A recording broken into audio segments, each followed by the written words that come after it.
telah bergabung bersama kami di Kompas Petang. Selamat petang semuanya. Selamat Selamat petang, petang Mas Mas Yaser. Yaser.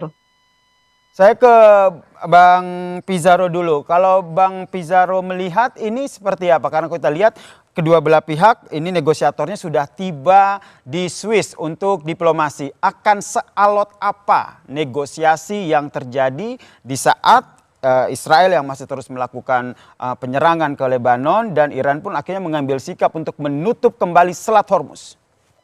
Iya, Mas Yasir ya, seperti udah banyak kita duga dan prediksi ya, bahwa gencatan antara Amerika Serikat dengan Iran, ini gencatan senjata yang sangat rapuh, yang akan sangat sulit untuk menuju perdamaian yang permanen di wilayah kawasan Timur Tengah ya. Karena kalau kita lihat dari poin-poin yang sudah disepakati oleh mereka, memang yang paling berat itu di poin pertamanya ya. Makanya ini kemudian kita mengetahui di poin pertama bahwa harus Amerika Serikat dan Iran sepakat untuk menghentikan berbagai macam operasi militer yang ada di wilayah Lebanon dan harus menghargai teritorial Lebanon. Menurut saya ini masih multitafsir, Mas Yasir.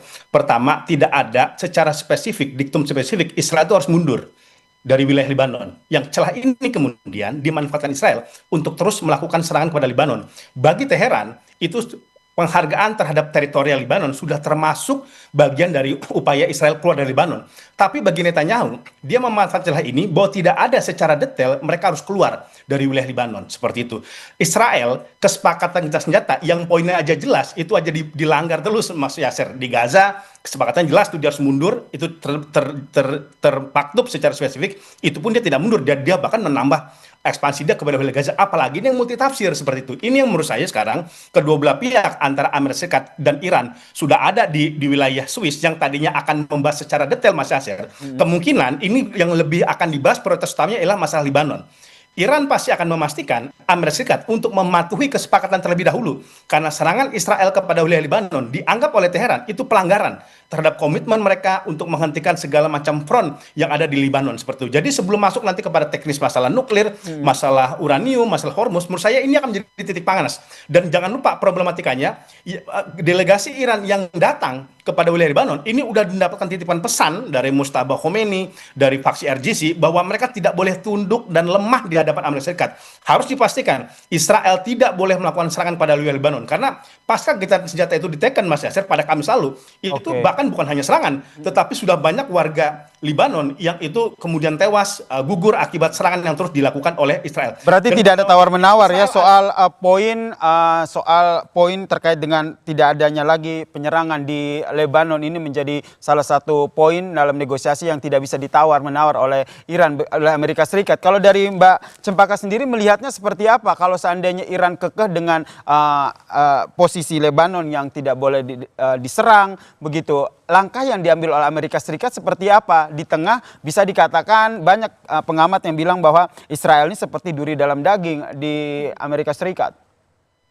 Saya lihat bahwa memang saat ini Iran juga memperlakukan Selat Hormuz sebagai bagian dari automatic trigger atau pemantik atau pelatuk otomatis begitu ya Mas. Yang artinya sekali Israel ini melanggar salah satu poin yaitu terkait dengan klausul pertama tadi disampaikan oleh Mas Pizarro terkait penghentian permusuhan di semua front termasuk di Lebanon, ini langsung ditutup kembali oleh Iran begitu. Nah, menurut saya ada beberapa poin, Mas. Ketika kita lihat secara diplomatis dari sisi G Defense maupun dari Trump sendiri sudah sangat keras secara diplomatis pada Israel maupun secara personal pada Bibi Netanyahu begitu ya. Berapa kali disampaikan bahwa you are on your own, kamu sendiri kalau tetap menyerang Lebanon, itu yang pertama. Yang kedua adalah G Defense bahkan menyatakan bahwa saat ini sekutu satu-satunya yang dimiliki Israel hanyalah Amerika Serikat. Maka jika Israel sendiri tidak berkooperasi pada Amerika Serikat, maka tentu saja Israel akan semakin terkucilkan di geopolitik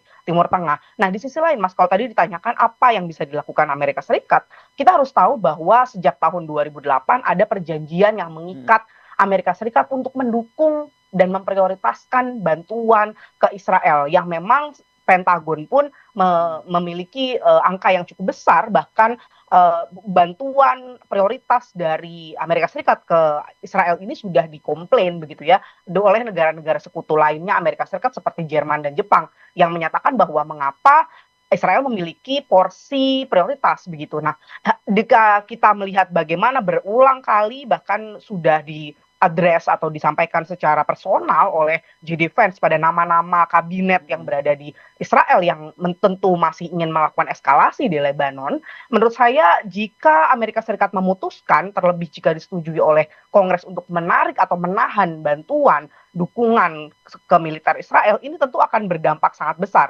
bagi Israel sendiri dan tentu akan bersifat kontraproduktif pada serangan atau operasi yang bisa dilakukan oleh Israel di domestik maupun ke front-front yang selama ini dibuka. Karena menurut saya ini bantuan dari Amerika Serikat pada pendanaan atau anggaran militer Israel itu sangat besar, Mas, jumlahnya dan juga dampaknya. Jadi jika eskalasi ini tidak hanya bersifat diplomatis, tidak hanya bersifat peringatan, maka anggaran milik operasional militer Israel ini juga akan terpengaruh, Mas Yaser.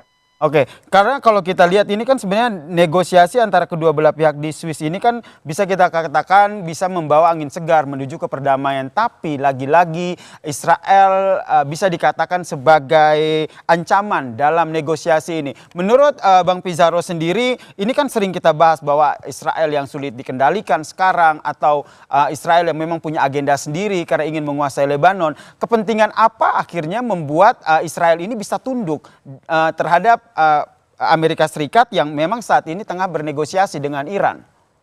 Ya, mungkin satu-satunya alasan bagi Israel untuk mau mengikuti apa kata Trump, mereka masih menganggap Trump, Amerika Serikat itu sekutu yang paling dekat bagi mereka, sekutu ideologis bagi mereka, dan sekutu strategis dari mereka. Karena betul ya, bahwa seperti kata JD Vance, Mas Yasir ya, Israel itu nggak punya pilihan. Teman Anda tidak punya teman di Timur Tengah. Bahkan sekarang upaya normalisasi yang dilakukan Amerika Serikat agar Israel berdamai, bersahabat dengan negara Timur Tengah, itu kan sekarang deadlock. Hampir tidak berjalan itu, Mas Yasir. Pasca genosida Gaza 2023 itu tidak berjalan. Tetapi kemudian Israel ini tidak bisa juga tunduk 100% terhadap Amerika Serikat. Ini bukan sekadar soal Amerika Serikat ya, Mas Yasir, tapi ini masa depan pertaruhan keamanan Israel di Timur Tengah. Jangan lupa Israel itu punya doktrin keamanan regional. Saya melihat ya, ini saya membaca psikologisnya Netanyahu ya. Kenapa dia tidak mau mundur dari Lebanon? Karena kalau dia mundur dari Lebanon, dia juga harus mundur dari Gaza. Dia juga harus mundur dari Suriah. Itu akan menimbulkan efek berantai yang kemudian menggambarkan Israel itu menjadi lemah. Dan Netanyahu tidak menjadi populer lagi. Sekarang saja di Mas Yasir, di internal Israel, 61% warga Israel tidak mau Netanyahu kembali maju dalam pemilu Oktober 2026 ini. Itu kan membuktikan bahwa skenario keamanan invasi militer Israel itu dianggap gagal dari publik mereka sendiri. Itulah kemudian kenapa Netanyahu tetap kemungkinan dia melokalisir serangan. Dia masih ada di Lebanon, tetapi sudah tidak lagi melakukan serangan kepada Beirut. Kalau sekarang aja kalau kita lihat kan, serangan dia tuh kepada Nabatiyeh dan Tire. Itu memang wilayah yang berbatasan dari blue line-nya PBB itu. Jadi dia lebih pada melokalisir serangan, tidak lagi bombardir serangan di mana-mana. Seperti apa ya? Itu dalam upaya menghargai negosiasi yang sedang dilakukan Amerika dengan Iran. Tapi jika mereka disuruh mundur, berhenti serangan, menurut saya mustahil, Mas Yasir. Kan itu tadi, dia punya doktrin keamanan kawasan. Kalau dia mundur dari Lebanon, dia maka juga harus dituntut mundur dari Gaza, dituntut mundur dari Suriah, yang itu akan melemahkan mereka. Jadi skenarionya menurut saya intensitasnya berkurang, tetapi tidak benar-benar hilang. Dan Israel, saya yakin tidak akan pernah mau mundur dari wilayah Lebanon. Kalau tidak akan pernah mundur dari Lebanon, sementara itu Iran kekeh menyatakan bahwa poin 1 adalah tidak ada lagi konflik yang terjadi di Lebanon. Lantas apa yang akhirnya nanti menjadi titik temu dalam negosiasi yang tengah akan dilakukan oleh Amerika Serikat dan juga Iran di Swiss? Ini yang menjadi pertanyaan besar kita semua dan akan kita bahas usai jeda. Tetaplah bersama kami di Kompas Petang.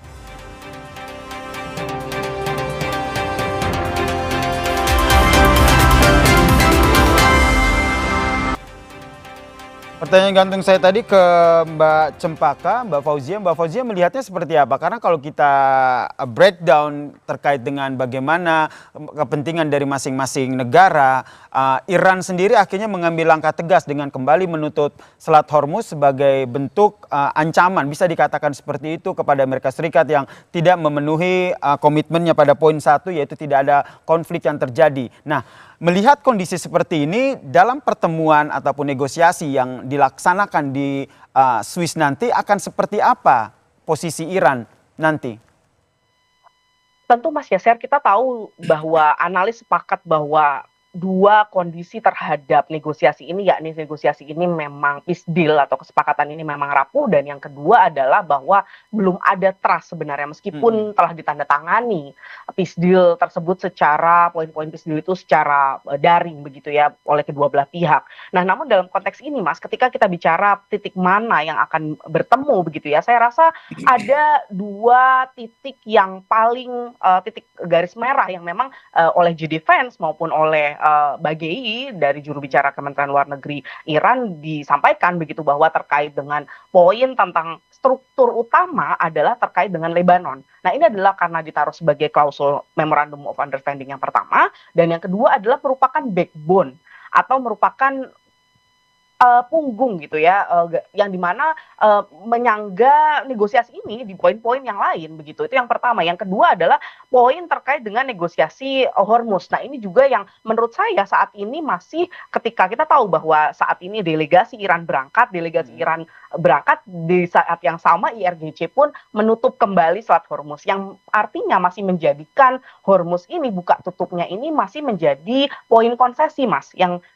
mekanismenya baik terkait, kita tahu bahwa ada dua versi mekanisme yang belum konkret. Dari Amerika Serikat menyatakan tidak akan diberikan angka toll fee begitu, sedangkan dari pihak Iran menyatakan bahwa angka tol yang gratis ini hanya selama 60 hari, di mana pasca 60 hari akan ada mekanisme baru untuk mengatur Selat Hormuz. Nah, ini dua poin yang menurut saya sangat signifikan dalam mencari bagaimana nantinya titik temu di antara kedua belah pihak, Mas Yaser. Oke, kalau dari Bang Pizarro, pertanyaannya seperti ini. Kalau sederhananya kan kita melihat bahwa Iran meminta agar Lebanon tidak diusik lagi ataupun tidak diserang lagi oleh Israel begitu. Sederhananya AS tinggal mengontrol Israel sehingga Israel tidak melakukan penyerangan, perjanjian selesai, kesepakatan damai pun tercapai begitu. Tapi tidak semudah itu ternyata.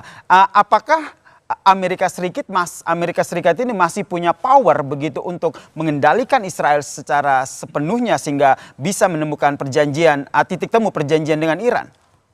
Iya, itu akan sangat bergantung Mas Yasir, sejauh mana langkah konkret yang dilakukan oleh Amerika Serikat. Menurut saya, tekanan, ucapan, statement itu tidak akan pernah mengubah tapal batas politik luar negeri Israel untuk melakukan pencaplokan dan pendudukan kepada wilayah Timur Tengah. Ada dua faktor menurut saya yang membuat Israel nanti akan kemudian tunduk pada Amerika Serikat. Yang pertama ialah sejauh mana Amerika Serikat mau memotong bantuan militer dia kepada Israel. Israel sekarang masih Yasir, kenapa dia masih eksis, kenapa dia masih melakukan invasi? Sederhana tadi disebut oleh Bu Cempaka, dari 2008 dia masih mendapatkan funding yang sangat besar dari Amerika Serikat. Bahkan apapun yang diinginkan oleh Netanyahu di eranya Donald Trump itu kan diberikan gitu. Pertanyaannya lah, apakah Washington mau memotong dana militer dia kepada Israel? Selama itu tidak dipotong, menurut saya akan terus seperti ini. Yang kedua, apakah Washington juga mau melakukan pemotongan bantuan keuangan kepada Israel? Jangan lupa Mas Yasir, Israel itu bisa eksis, dia bisa bernapas karena ada napas buatan yang diberikan oleh Amerika Serikat dengan kucuran militer, dana militer, kucuran keuangan dan sebagainya. Maka menurut saya akan bergantung pada dua hal ini. Kalau tindakan dua hal ini dilakukan oleh Amerika Serikat, maka menurut saya Israel itu tidak punya pilihan dia untuk kemudian tunduk. Walaupun namanya juga Israel, dia anak yang nakal, yang liar, dia pasti akan berupaya terus melakukan serangan-serangan. Tetapi Amerika bisa menurunkan intensitas serangan yang dilakukan oleh Israel. Itu yang menjadi kuncinya. Apakah ini mau? Karena kalau tidak dilakukan, menurut saya eskalasinya Mas Yasir, ini akan kembali memanas. Iran sudah mengatakan kami tidak akan pernah meninggalkan aliansi-aliansi kami di Timur Tengah dari belakang. Artinya apa? Dia masih terus mau melakukan penutupan perbatasan Hormuz, melakukan peperangan kalau memang aliansi terus diserang. Ini kan buktinya Selat Hormuz ditutup. Okay. Ini kan pesan bahwa Iran, Hizbullah dan lain sebagainya itu tidak bisa dipisahkan. Dia menjadi salah satu benteng keamanan Iran yang ada di Timur Tengah gitu. Nah, ini menurut saya akan menjadi panas, akan kembali menjadi eskalasi menjadi tinggi kalau kemudian masalah Israel ini tidak dipisahkan dan jalannya ialah memotong bantuan militer dan memotong bantuan keuangan kepada Israel. Ini yang menjadi menurut Anda bisa dilakukan oleh Iran untuk mengunci ataupun mengontrol Israel. Tapi di sisi lain seperti yang tadi dilihat bahwa sebenarnya Israel sendiri ini seperti anak nakal begitu, sulit dikendalikan, terus melakukan serangan di Lebanon. Dari Anda sendiri terakhir ke Mbak Fauzia, meskipun ini bisa dikatakan negosiasi rapuh, tapi tentu saja kita berharap ada poin-poin yang bisa didapatkan dalam negosiasi ini. Menurut Anda apa yang bisa setidaknya bisa disepakati oleh keduanya?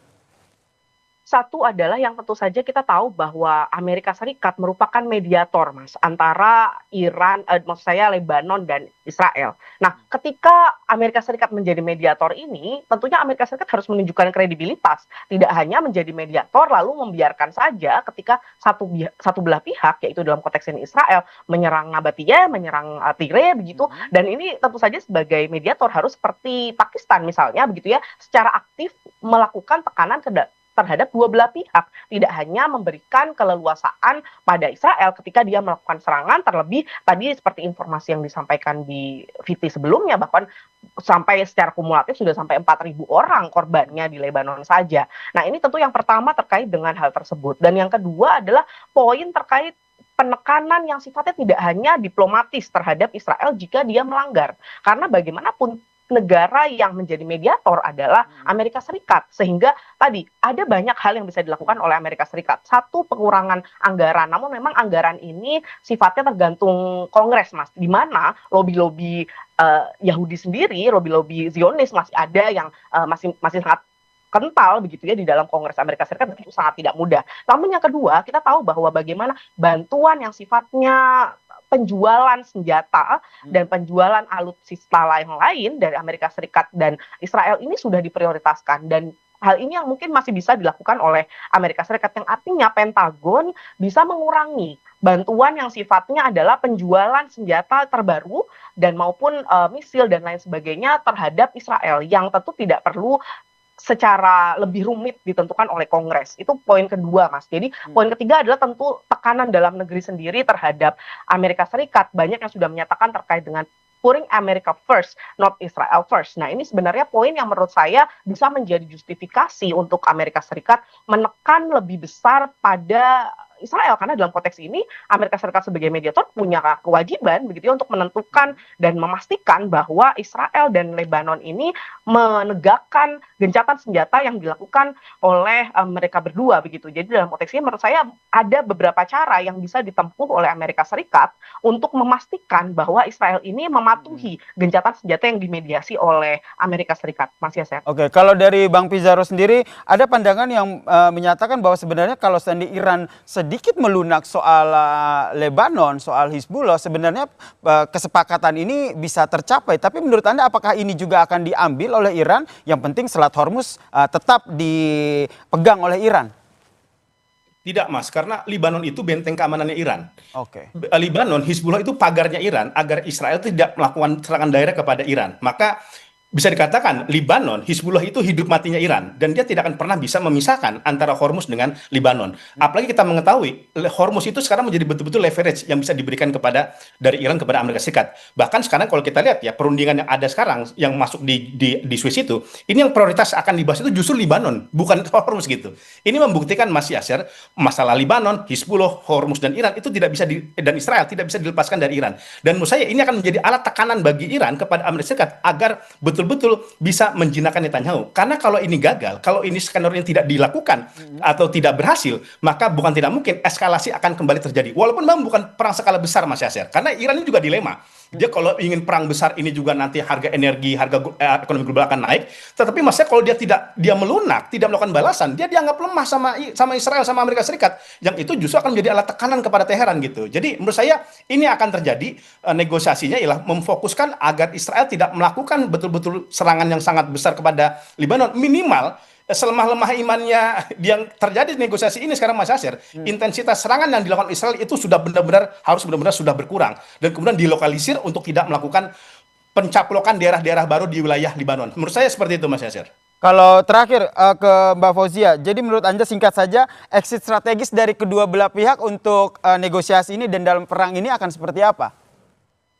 Satu, tentu saja kita lihat bahwa JD Vance saat ini sudah jelas begitu ya stance-nya, dia ingin Amerika Serikat dalam konteks ini segera keluar begitu dari konflik ini, yang artinya berbagai konsesi yang sudah dijanjikan oleh Amerika Serikat untuk Iran merupakan sebenarnya poin di mana memang Amerika Serikat ingin keluar segera dari perang ini. Yang kedua, dari Iran sendiri tentu tidak bisa hanya mengandalkan Selat Hormuz untuk menjadi leverage, yang artinya buka tutup ini juga dibandingkan dengan leverage konsesi yang akan diberikan oleh Amerika Serikat berupa 300 billion US dollar, berupa 24 billion bantuan yang diberikan secara langsung untuk mengganti kerugian perang, ini menurut saya adalah angka yang cukup luar biasa jika digunakan untuk menjadi pengganti dari buka tutupnya Selat Hormuz. Jadi menurut saya dari poin Iran dan Amerika Serikat sendiri nantinya di Burgenstock di Swiss akan lebih banyak bicara tentang secara teknis, Mas. Karena kalau kita bicara tentang Hormuz, tentang Lebanon, memang di dalam MOU poinnya belum konkret, Mas. Sehingga dibicarakan nanti saya rasa akan keluar dengan angka-angka dan juga mekanisme yang lebih konkret. Baik, kita nantikan ya seperti apa poin-poin yang nantinya akan disepakati oleh kedua belah pihak di perjanjian yang tengah berlangsung antara Amerika Serikat dan Iran di Swiss. Terima kasih Bang Pizarro, terima kasih Mbak Fauzia Cempaka telah berbagi perspektifnya di Kompas Petang. Salam sehat semuanya. Terima kasih Mas Yasir. Usai